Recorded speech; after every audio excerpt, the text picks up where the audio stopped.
Nick, in Kyiv, and I want to go now to the Democratic Congressman Seth Moulton, sits on the House Armed Services Committee and served 4 tours as a Marine in Iraq. And Congressman, I really appreciate your time. I just want to start with a moment that really stood out today, which I mentioned, which was President Trump refusing to call Putin a dictator today. It's not a controversial thing, but he wouldn't do it. I just want to play again for you what he said. Mr. President called Zelensky a dictator. Would you use the same words regarding Putin? I don't use those words lightly. I think that we're going to see how it all works out. Congressman, why do you think it is that President Trump is willing to call Zelensky a dictator and not Vladimir Putin? Because Trump is selling out Ukraine to Russia. And this is just truly an unbelievable turn of events. I mean, the fact that we're 3 years into a war that at first many people predicted wouldn't happen, and then everyone predicted Russia would win in a few weeks. It's absolutely remarkable that Ukraine has held on for 3 years. What no one in the world ever imagined is that Ukraine would be betrayed to Russia by a president of the United States. But that's what's going on today.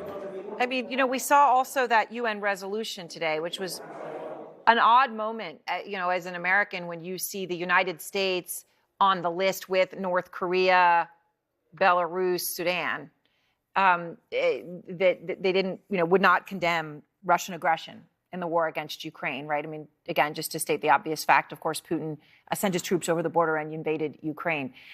Did you ever think that you would see something like this, where you've got North Korea and the United States on the same side? No, honestly, never.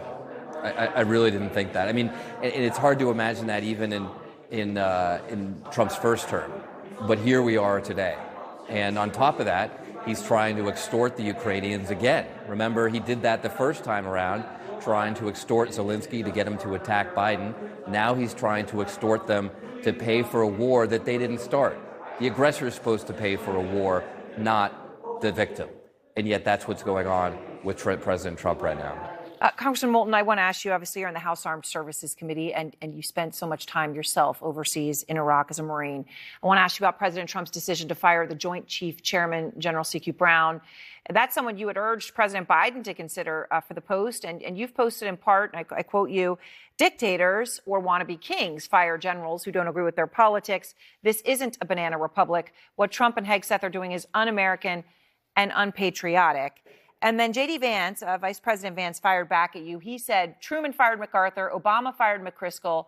Civilian control of the military is banana republic, according to this very thoughtful congressman. What do you say to Vice President Vance?